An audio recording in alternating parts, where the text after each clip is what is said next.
Fala pessoal, tudo bom? Aqui é o Rodrigo Vilela e hoje eu trouxe para vocês um vídeo com uma lista dos melhores filmes que eu assisti nesse mês de fevereiro.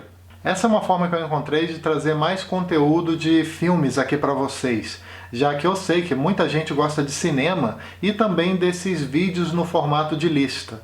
Como eu já assisto muitos filmes naturalmente, quase um por dia, a ideia foi simplesmente comentar aqui com vocês todos os meses, falar um pouquinho sobre aqueles que mais me marcaram, aqueles que eu mais gostei. Mas antes da lista em si, eu quero te convidar para duas coisas. Primeiro, para seguir o Leia para Viver no Instagram, o @Leia para Viver. Dessa forma você tem acesso a outros conteúdos e também fica sabendo com antecedência sobre as novidades aqui do canal. E segundo, eu te convido para conhecer a campanha do Leia para Viver no Apoia-se. Se tornando um colaborador, você me ajuda a continuar publicando conteúdo aqui no YouTube. Além disso, você pode participar do nosso projeto de leitura de contos, você tem acesso antecipado a alguns vídeos, você fica sabendo quais são as próximas publicações que eu pretendo lançar por aqui e outras coisas. Bom, vamos então agora para a lista de filmes que eu assisti nesse mês de fevereiro. 3 deles são lançamentos, já os outros 2 são filmes mais antigos. O primeiro que eu quero comentar aqui se chama Jojo Rabbit, que foi lançado em 2019 e tem direção e roteiro de Taika Waititi, que inclusive também atua no filme. Tudo se passa no contexto da Alemanha nazista, mais especificamente perto do final da Segunda Guerra Mundial. Nós acompanhamos um garoto alemão chamado Jojo, de 10 anos de idade. Ele mora apenas com a sua mãe, já que a sua irmã faleceu e o seu pai aparentemente está na guerra. Por isso, o Jojo é um garoto muito solitário, que inclusive tem um amigo imaginário bem peculiar, que no caso é o próprio Hitler, numa versão bem caricatural e ridicularizada. O garoto, apesar de inocente, é fanático, completamente fanático pelo ideal nazista. Ele faz parte da juventude hitlerista, ele sonha em ir para a guerra e também tem um ódio tremendo dos judeus, que na cabeça dele são monstros aterrorizantes. Só que tudo no seu entendimento de mundo começa a se bagunçar a partir do momento que ele descobre que a sua mãe estava escondendo uma menina judia no sótão da sua própria casa. Esse filme é uma sátira incrivelmente criativa e inovadora às loucuras da guerra, do nazismo, da perseguição aos judeus. É um filme que nos mostra o quão absurda era aquela situação toda, o quão absurdo era aquele extremismo todo.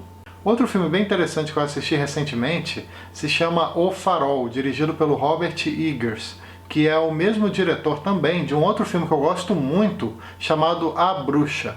Em O Farol nós temos um terror psicológico bem diferente, filmado em preto e branco e também com uma câmera antiga. Na história, 2 homens chegam de barco numa pequena ilha onde se localiza um enorme farol. Um deles é o faroleiro responsável pelo local, enquanto o outro, mais jovem, veio para substituir um funcionário anterior que auxiliava nas tarefas do dia a dia. A convivência entre os dois é bem problemática, principalmente porque o faroleiro-chefe não permite que o ajudante tenha acesso à parte superior da estrutura, o que acaba gerando uma curiosidade enorme nele.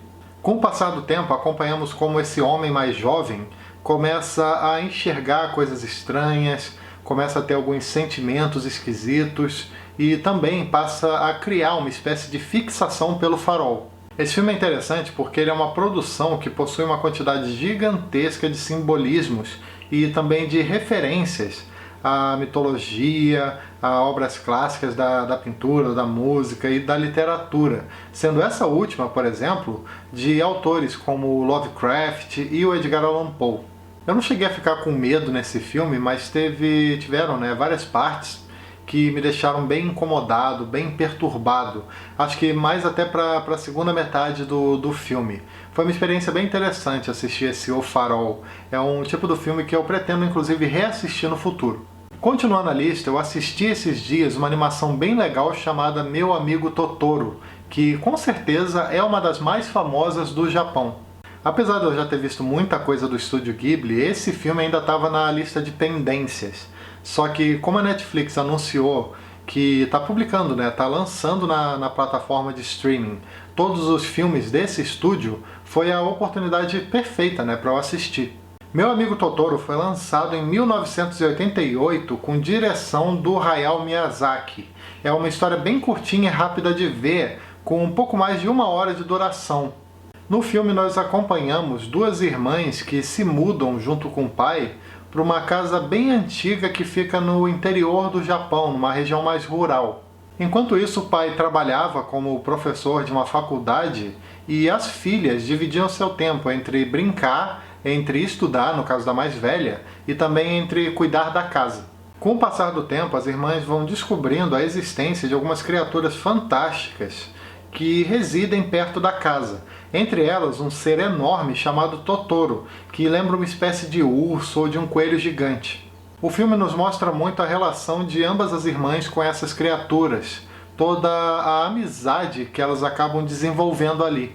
É um filme simples, mas extremamente bonito, que fala sobre amor, que fala sobre as aventuras e também as brincadeiras, né, das crianças durante a infância.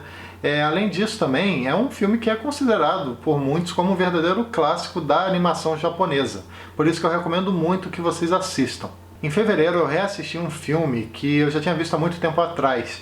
No caso, uma produção sul-coreana chamada Memórias de um Assassino, do diretor Bong Joon-ho, o mesmo do filme Parasita, que ganhou o Oscar, né, de melhor filme nesse ano de 2020. Eu não vou me estender muito agora, porque eu já falei sobre vários detalhes desse filme num outro vídeo recente aqui do canal, em que eu dou 3 dicas de filmes desse mesmo diretor, do Bong Joon-ho. Eu vou deixar o link aqui nos cards para quem quiser conferir.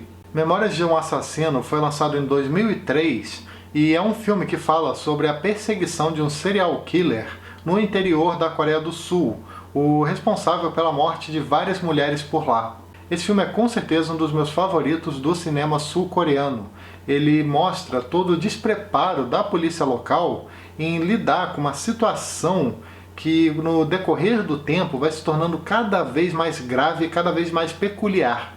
Além disso, é impressionante a habilidade desse diretor em nos proporcionar filmes que trabalham o humor, o drama e o suspense com tanta harmonia, sabe? É com certeza um filme que eu recomendo muito. Para finalizar, um filme que eu simplesmente adorei ter assistido nesse mês de fevereiro foi o excelente Entre Facas e Segredos, lançado no ano de 2019. Para mim esse filme é perfeito para quem gosta daquelas histórias de mistério, aquelas histórias de detetive mais clássicas, tipo as protagonizadas pelo Sherlock Holmes. Aqui nós temos o seguinte, um famoso e importante escritor de romances policiais, chamado Arlan, de 85 anos, foi encontrado morto com um corte no pescoço dentro da sua própria mansão. Nisso, a polícia começa a investigar, começa a coletar depoimentos de vários familiares e também de funcionários. Só que entre os policiais havia um detetive que começa a suspeitar e também a perceber que o caso tinha uma série de coisas mal explicadas. Entre Facas e Segredos é um filme tão bem montado e tão bem construído que não tem como não gostar. Ele é extremamente divertido de assistir e parece que nós estamos dentro de um livro da Agatha Christie. Vale dizer que o diretor, o Rian Johnson, é assumidamente fã dessa escritora britânica, o que justifica várias das referências. Claro que sem tirar o mérito de qualquer outra produção, mas como um ponto de vista mesmo, uma coisa mais pessoal, eu acho que esse filme foi, de longe, o que eu mais gostei de assistir nesse último mês, no mês de fevereiro. E com certeza foi um dos melhores do ano para mim. É um filme divertido, inteligente, que te surpreende, que te empolga, que tem atuações incríveis e também um elenco magnífico. Bom, é isso, pessoal. Espero que vocês tenham gostado do vídeo de hoje. A ideia é trazer, a partir de agora, todos os meses, um vídeo de lista nesse mesmo formato, né? Falando sobre os melhores filmes que eu assisti, no caso, os 5 melhores.